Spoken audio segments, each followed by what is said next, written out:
क्या आप भी देश और दुनिया की खबरों से रह जाते हैं बेखबर? तो सब्सक्राइब कर लीजिए हमारे HT न्यूज चैनल को और बेल आइकॉन को दबाना मत भूलिएगा। हम भी सपोर्ट कर रहे हैं, हम उसको उल्टा नहीं बोल रहे। बात यह है कि कुछ करो उनके लिए ना, वो कश्मीर पंडित्स के लिए जो दिल्ली में पड़े हुए हैं। खाली मीठी मीठी बातें क्यों बोलते हो? What is your priority? Hindu धर्म को बेच के आप वोट कमाने का चक्कर चला रहे हो, इसी को हम काट रहे हैं। हम क्या चीज काट रहे हैं? कहीं फाइल्स हो तो क्या फाइल्स होना चाहिए? ट्राइबल के फाइल्स के बारे में सोचो, इरिगेशन फाइल्स के बारे में सोचो, इकोनॉमिक फाइल्स के बारे में सोचो, जीडीपी के फाइल्स के बारे में सोचो, देश के आर्थिक उन्नति के लिए सोचो। वो फाइल्स के लिए नहीं है। खाली धर्म के नाम पे राजनीति चलने वाला ये कहां तक सही है? 100% कर रहे, बिल्कुल वो कह रहे। इससे बढ़कर हमसे कुछ होता ही नहीं है बोल रहे। इसमें शर्माने क्या बात है, छुपाने क्या बात है? वो तो खुलेआम कह रहे।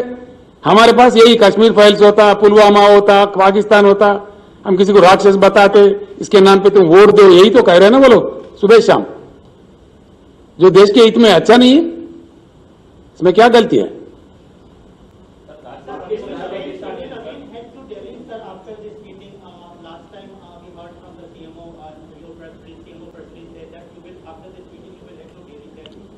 First of all, our minister's delegation, along with the Agriculture Minister and Civil Supplies Minister, along with our honorable members, will go and meet Mr. Piyush Goyal.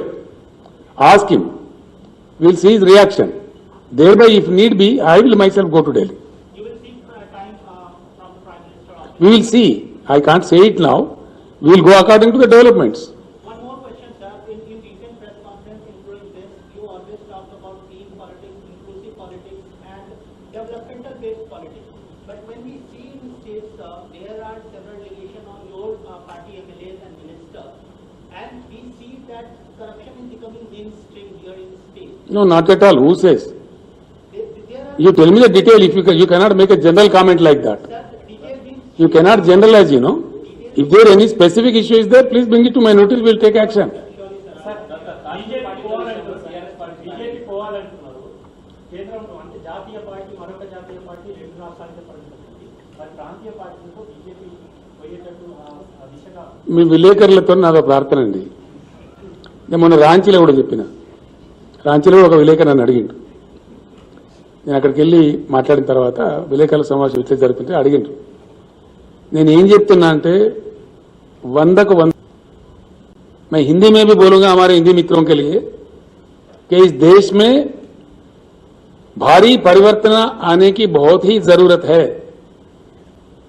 इसलिए कि यूपीए सरकार से निराश होकर हम जिस ढंग से बीजेपी को जिताए हैं, उन्होंने बता चुका है उनका रंग, उनका डिलीवरी क्या है, उनका कैपेसिटी क्या है, ये देश के सामने आ चुका है।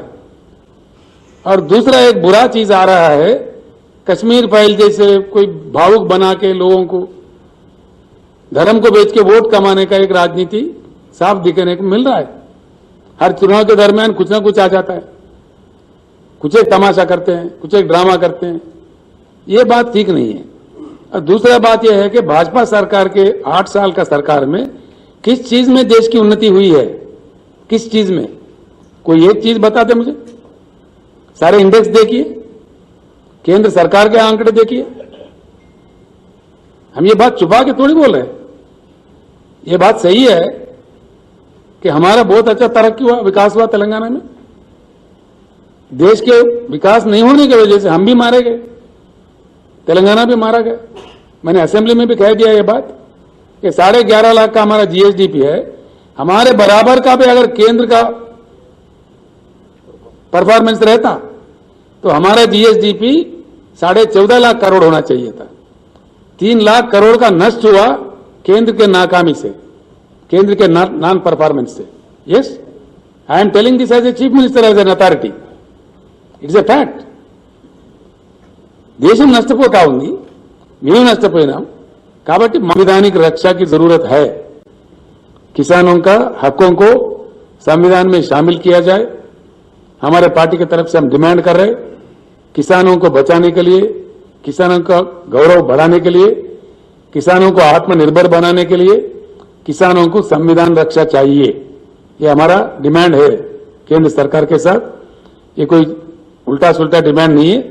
इसीलिए हम कह रहे हैं कि किसानों को संवैधानिक रक्षा दो, एमएसपी के लिए हो, प्रोक्योरमेंट के लिए हो, पैदावारी के लिए हो, किसी भी चीज के लिए हो, let there be a constitutional coverage, constitutional safety to the farmers. I appeal to the Honorable Prime Minister. I appeal to the Food Minister. If you are farmer loving government, now prove your integrity. Come forward. Take the farmers into the constitutional net. Constitutional protection ఇవ్వండి. ఆ రకంగా రాజ్యాంగ సవరణ చేయండి. మీకు చిత్తశుద్ధి ఉంటే ఇదే పార్లమెంట్ లో పెట్టండి కాన్స్టిట్యూషనల్ అమెండ్మెంట్ కు.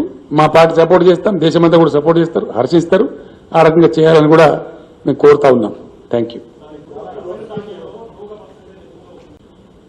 ఎవరు మంచి జరుగుతుంది? మీ విలేకరులు మాత్రం వాంఛిస్తుందా ఈ పరిస్థితి ఇట్లే ఉండాలని? హైదరాబాద్ ప్రశాంతంగా ఉండన్నా, విద్వేషాలు రావన్నా? హైదరాబాద్ లో పిల్లలకు ఉద్యోగ అవకాశాలు పెరగన్నా, ఉన్న ఉద్యోగాలు ఊడిపోవన్నా? హైదరాబాద్ పెట్టుబడులు వచ్చేది బంద్ కావన్నా, పెట్టుబడులు పడతా పెరగన్నా? Come on decide. That is what we are demanding. China నుంచి అనేక పరిశ్రమలు పోతున్నాయి, ఎందుకు వస్తలేవండి భారతదేశం? ఎందుకు ఆకర్షించలేకపోతున్నాం? What is the reason? లక్షల కోట్ల పెట్టుబడులు తరలిపోతా ఉన్నాయి చైనా నుంచి. Why India not able to attract? Who will answer this? ఇట్లా 1,00,000 ఉన్నాయి. నేనేమంటున్నా అంటే విలేకరు సోదరులతో ఒకటే మాట, డెఫినెట్లీ నేను మీకు చెప్పిన చాలా స్పష్టంగా ఇప్పుడు కూడా చెప్తున్నా, మాకు నీతి నిజాయితీ ఉందండి, ధైర్యం ఉంది, ఏం చెప్పినా స్పష్టంగా చెప్తాం, అరమరికలు ఉండయి, అట్లాంటి అవసరం లేదు. 100కు 100% నేను కీలక భూమిక పోషిస్తా అని చెప్పిన. జాతీయ రాజకీయాలలో బహుముఖీన పరివర్తన, స్ట్రక్చరల్ చేంజెస్ తో కూడినటువంటి, మీరు రాసుకోవచ్చు, బేసిక్ స్ట్రక్చరల్ చేంజెస్ తో కూడినటువంటి పరివర్తన రావాల్సిన आवश्यकता ఉంది. मैं हिंदी में भी बोलूंगा हमारे हिंदी मित्रों के लिए कि इस देश में भारी परिवर्तन आने की बहुत ही जरूरत है, इसलिए कि यूपीए सरकार से निराश होकर हम जिस ढंग से बीजेपी को जिताए हैं, उन्होंने बता चुका है उनका रंग, उनका डिलीवरी क्या है, उनका कैपेसिटी क्या है, ये देश के सामने आ चुका है. और दूसरा एक बुरा चीज आ रहा है, कश्मीर फाइल जैसे कोई भावुक बना के लोगों को धर्म को बेच के वोट कमाने का एक राजनीति साफ दिखने को मिल रहा है. हर चुनाव के दरमियान कुछ ना कुछ आ जाता है, कुछ एक तमाशा करते हैं, कुछ एक ड्रामा करते हैं. ये बात ठीक नहीं है. और दूसरा बात यह है कि भाजपा सरकार के 8 साल का सरकार में किस चीज में देश की उन्नति हुई है, किस चीज में? कोई एक चीज बताते मुझे. सारे इंडेक्स देखिए, केंद्र सरकार के आंकड़े देखिए. हम ये बात छुपा के थोड़ी बोल रहे हैं. ये बात सही है कि हमारा बहुत अच्छा तरक्की हुआ, विकास हुआ तेलंगाना में. देश के विकास नहीं होने की वजह से हम भी मारे गए, तेलंगाना भी मारा गया. मैंने असेंबली में भी कह दिया ये बात कि 11.5 लाख का हमारा जीएसडीपी है. हमारे बराबर का भी अगर केंद्र का परफॉर्मेंस रहता तो हमारा जीएसडीपी 14.5 लाख करोड़ होना चाहिए था.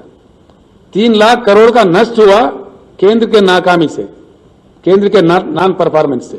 Yes, I am telling this as a chief minister, as an authority. It's a fact. దేశం నష్టపోతా ఉంది, మేము నష్టపోయినాం. కాబట్టి మార్పు రావాలి, పరివర్తన జరగాలి, తప్పకుండా ప్రయత్నం జరగాలని కోరుతా ఉన్నాం. ఆ ప్రయత్నం ఏంది? ఆ ప్రయత్నంలో కేసీఆర్ అద్భుతమైన పాత్ర పోషిస్తాడు, అందులో ఎవరికి అనుమానమే అవసరం లేదు. కొంతమంది పాపం వాళ్ళోలు విలువలు నియాల కొన్ని ఏంటి అవి సోషల్ మీడియా యూట్యూబ్ ఛానల్ మధ్య వాళ్ళోలు విలువలు మీ మీద ఇన్కమ్ ట్యాక్స్ దాడులు చేస్తారు, ఈడీ దాడులు చేస్తారు, ఈడీ కాకపోతే బోడీ దాడులు చేస్తారు. ఎవరంటే నాకు అర్థం కాదు. ఎవరు భయపడతారా? ఈ బ్లాక్ మెయిల్ రాజకీయాలు భయపడతారా కేసీఆర్? ఇట్లా ఈ ఈడీలకు బోడీలకు ఇన్కమ్ ట్యాక్స్లకు భయపడేదైతే మేము 15 ఏళ్ళు ఉద్యమం చేద్దామా? తెలంగాణ ఉద్యమం మేమే భయపడేది. ఈ ఈడీ దాడులని, సిబిఐ దాడులని, తోక దాడులని బెదిరిస్తే కేసీఆర్ భయపడతాడా? Is it the way? Is this a propaganda? These things do not work everywhere. Sorry దొంగలు లంగలు భయంకరంగా కరప్షన్ చేసే వాళ్ళు స్కామ్స్టర్స్ వాళ్ళు భయపడతారు. మేమేం భయపడతామని నాకు అర్థం కాదు. నో వే ఈ కెరే పిన్ ఇష్యూ కాదు కదా అది. పార్టీ అధ్యక్షుడు అంటున్నారు sir, ED rates CBI rates IT rates భయపడే హంగామా చేస్తున్నారు. నేను ఏమంటున్నా అంటే హంగామా చేస్తారా? హంగామా చేస్తారా? హంగామా చేస్తారా?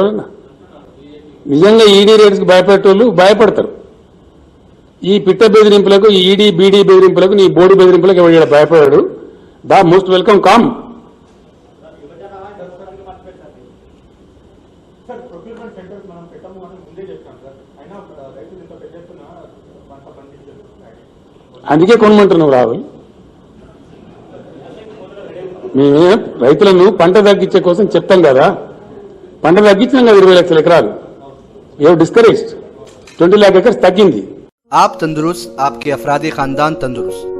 गेट वेल क्लिनिक, नूरखा बाजार, जहां माहिर डॉक्टर्स मरीजों का इलाज इंतहाई महारत से करते हैं। जदीद मशीनरी से आरास्ता dental care, physiotherapy, orthopaedics, cardiologist, paediatrician, ENT के ट्रीटमेंट्स भी किए जाते हैं। अल्ट्रासाउंड, ECG, डिजिटल एक्सरे जैसी सहूलियात भी मौजूद। जदीद तरीन मशीनों पर लेबोरेटरी टेस्ट किफायती दामों पर किए जाते हैं। हमारे यहाँ 24 घंटे एम्बुलेंस की सर्विस भी मौजूद है। मुस्तहिक अफराद के लिए हर महीना फ्री आई चेकअप कैंप्स भी मुनक्किद किए जाते हैं। और तो और blood donation camps, free orthopaedic camps, free dental camps हर 3 महीने के वक्फे में किए जाते हैं। मजीद मालूमात के लिए गेट वेल क्लिनिक, हसनात अपार्टमेंट, नूरखा बाजार, हैदराबाद। कॉन्टैक्ट 9000 80 9110।